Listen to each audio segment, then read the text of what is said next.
Hi, എൻ്റെ പേര് സുറുമി. ഞാൻ തിരുവനന്തപുരത്താണ് എൻ്റെ വീട്. ഞാൻ ഓൺലൈനായിട്ട് ജർമ്മൻ കോഴ്സ് പഠിച്ചുകൊണ്ടിരിക്കുമായിരുന്നു ഒരു 6 മാസമായിട്ട്. പക്ഷേ എനിക്ക് അത് ഒരു കംഫർട്ടായിട്ട് തോന്നിയില്ല. അപ്പോഴാണ് ഞാൻ ഈ ഗോഡ് സോണിനെ കുറിച്ച് അറിഞ്ഞത്. ഞാൻ ഫേസ്ബുക്ക് വഴിയാണ് ഗോഡ് സോണിനെ കുറിച്ച് അറിഞ്ഞത്. ഞാൻ അപ്പോൾ അതിനെപ്പറ്റി അന്വേഷിച്ചു. അപ്പോൾ എനിക്ക് അറിയാവുന്ന കുറച്ച് ഫ്രണ്ട്സും ഗോഡ് സോണിൽ പഠിക്കുന്നുണ്ടായിരുന്നു. അങ്ങനെ ഞാൻ തിരുവനന്തപുരത്ത് നിന്ന് കോഴിക്കോടേക്ക് വന്നു, ഗോഡ് സോണിൽ ജോയിൻ ചെയ്തു. ഇപ്പോൾ ഒരു 3 മാസമായിട്ട് ഞാൻ ഗോഡ് സോണിൽ പഠിക്കുകയാണ്. എനിക്ക് നല്ല ഒരു ബെറ്റർ ഓപ്ഷനായിട്ടാണ് ഗോഡ് സോൺ തോന്നിയത്. അതുമാത്രമല്ല, ഇവിടുന്ന് തന്നെ ഞങ്ങൾക്ക് പ്ലേസ്മെൻറ്റും തരുന്നുണ്ട്. ഇപ്പോൾ ഒരു ഓസ്ട്രിയൻ പ്രോജക്റ്റ് ഗോഡ് സോണിൽ വന്നിട്ടുണ്ട്. അതിൽ ഞാനും ഒരു ഭാഗമാണ്.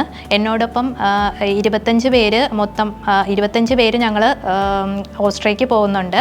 അവർ ഓസ്ട്രിയയിൽ നിന്ന് ഡയറക്റ്റായിട്ട് അവിടുത്തെ ഹോസ്പിറ്റൽ സിഇഒയും പിന്നെ അവിടുത്തെ യൂണിവേഴ്സിറ്റിയിലുള്ള 2 പേരും ഡയറക്റ്റായിട്ട് വന്നാണ് ഞങ്ങൾക്ക് ഇൻ്റർവ്യൂ എടുത്തത്. ഞങ്ങൾ 25 പേര് ഇപ്പോൾ സെലക്ട് ആയിട്ടുണ്ട്. എനിക്ക് തോന്നുന്നു മാർച്ച് അവസാനം അല്ലെങ്കിൽ ഏപ്രിൽ ആദ്യം ഞങ്ങൾ ഇവിടുന്ന് പോകാൻ പറ്റും ഓസ്ട്രിയയ്ക്ക്. എന്തുകൊണ്ടും ഗോഡ് സോൺ നല്ല ഒരു ഓപ്ഷനാണ്. എന്നോട് ആരെങ്കിലും ഏതെങ്കിലും ലാംഗ്വേജ് ഇൻസ്റ്റിറ്റ്യൂട്ട് അറിയാമോ എന്ന് ചോദിച്ചാൽ ഞാൻ ഉറപ്പായിട്ടും ഗോഡ് സോൺ സജസ്റ്റ് ചെയ്യും.